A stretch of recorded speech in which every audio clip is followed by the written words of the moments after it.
Hello everyone and welcome back to the Belgian Beer Brothers channel. Cedric here in Antwerp with yet another brew review, and today we are doing the last one of the Christmas beers, and this is a unique one because this is actually a Christmas lambic. It's new for me too.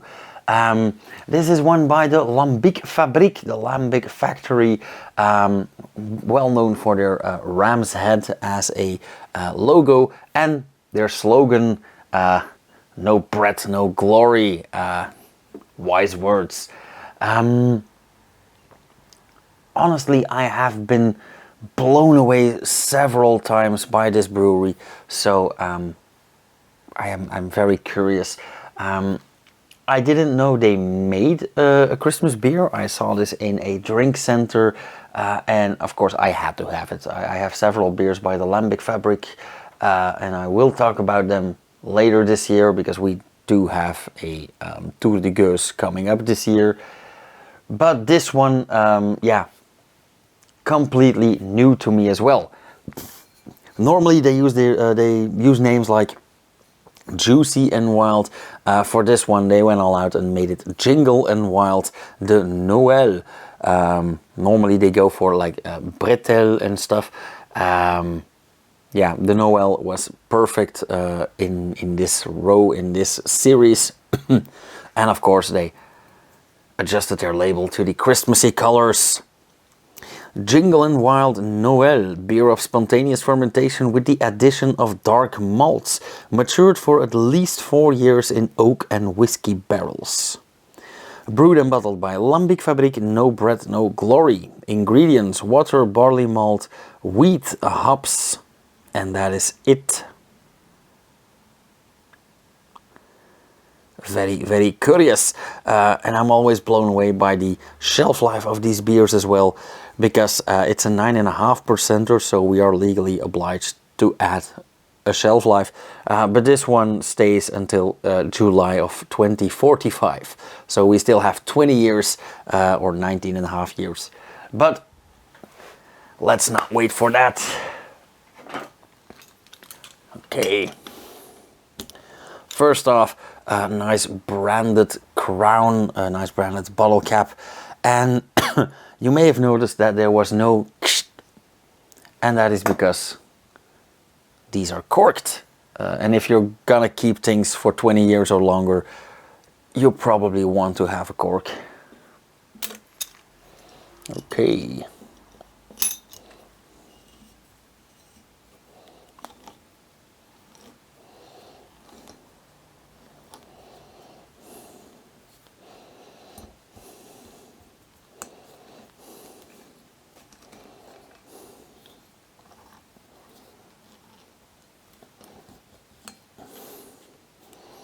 And there we go. A nice branded cork.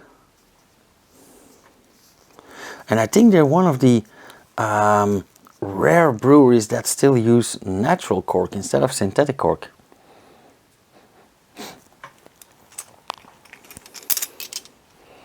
Although I must say, traditionally, I think we all prefer natural cork, but quality-wise, pretty much everyone prefers synthetic cork. But that is a subject for another video. Let's see. I am very curious. I already see some residue in this bottle. Ooh, that looks very active. It is, of course, quite young. It has matured for 4 years in those barrels. However, it's only been bottled a few months ago, so.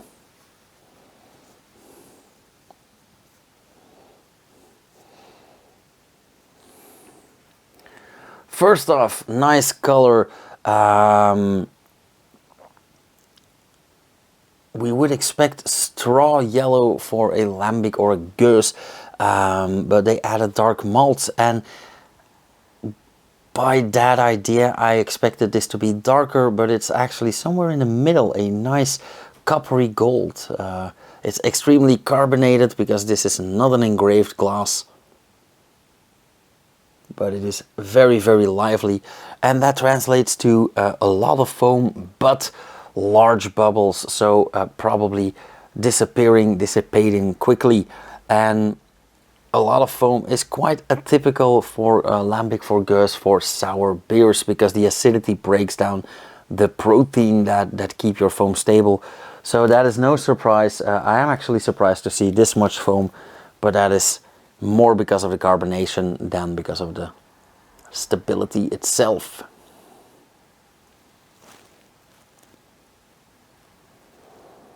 The aroma, however, is quite classic for a lambic, or even for an old goose. I don't know how they cut this, how they blended this, but it does really remind me of old goose. A lot of straw, a lot of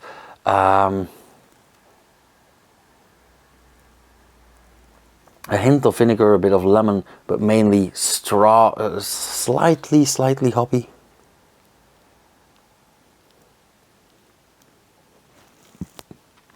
Yeah, a bit dank.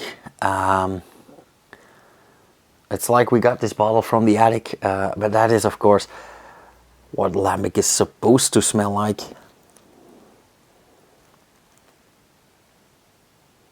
And actually a bit maltier than I am used to for lambic, so probably the dark malts has or have done something with this beer.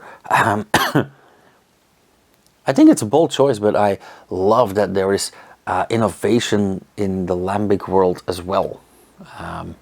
I know it's a traditionalist beer, I know that it's very classic, but I am never against innovation, and I am a strong believer in the scientific method, meaning try, fail, try again. As we all do when brewing, of course. Okay, let's have a sip, because I'm very curious what this flavor will tell us. Oh wow. This is all kinds of interesting. First off, well, mouthfeel, refreshing, carbonated, quite typical, but flavor-wise, I'm being catapulted into several directions at the same time. The very first thing I thought was, ooh, sharp, a bit aggressive, and immediately afterwards, while the beer was rolling over the tongue, I got the sense that this is actually mellower than I thought, and quite complex.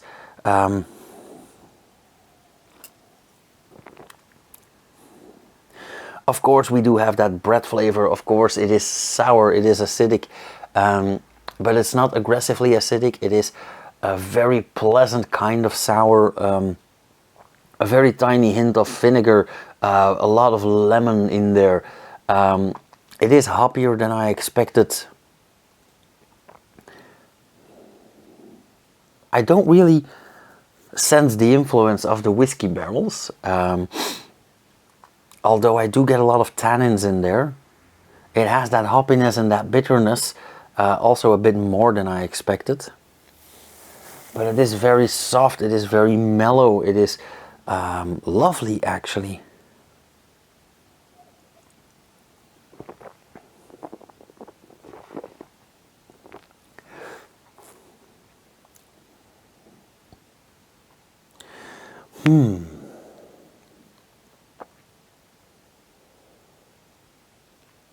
Yeah, very, very nice.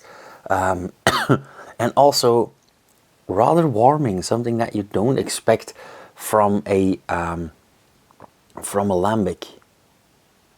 So just like the Yule Smith that we had yesterday, this is warming and refreshing at the same time, which is a complete mindfuck.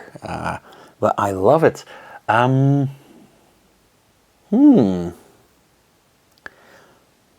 The after flavor is also divine.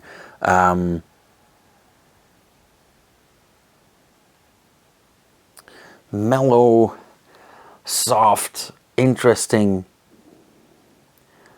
and like sour, but without the sharpness, without the aggression.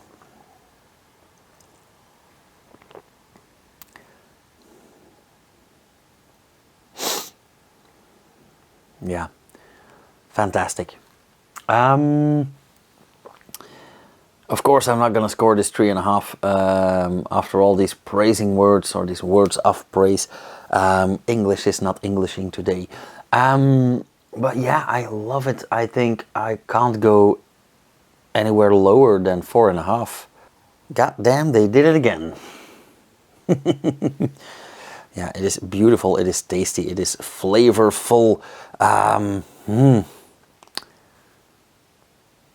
I'm telling you guys, keep an eye out for this brewery. They've been around for, oh, I think they have their 10th anniversary this year. Yeah, established 2016, and they are participating, I believe, in the Tour de Gueux, which means that this is an anniversary year during Tour de Gueux that opens perspectives. More on that later on, but keep your eyes open. In May, I believe, we will be talking Lambic and Gueux. Yeah, 4.5. Wow. Thank you guys so much for watching again and again and again. I never expected to get over 500 videos. I actually never expected to get over 10 videos and maybe even 10 followers. But here we are, 500 videos and 400 followers. I can't thank you guys enough. If you like this video, hit a thumbs up, leave a comment down below, hit that follow button if you haven't already. Add the bell icon to that as well, so you'll get notified whenever I upload something, because I'm really not doing daily videos anymore. And yeah, if you want to support this channel, share a video, visit the Patreon page, buy me a beer, and we'll see each other again somewhere next week. Yeah, cheers.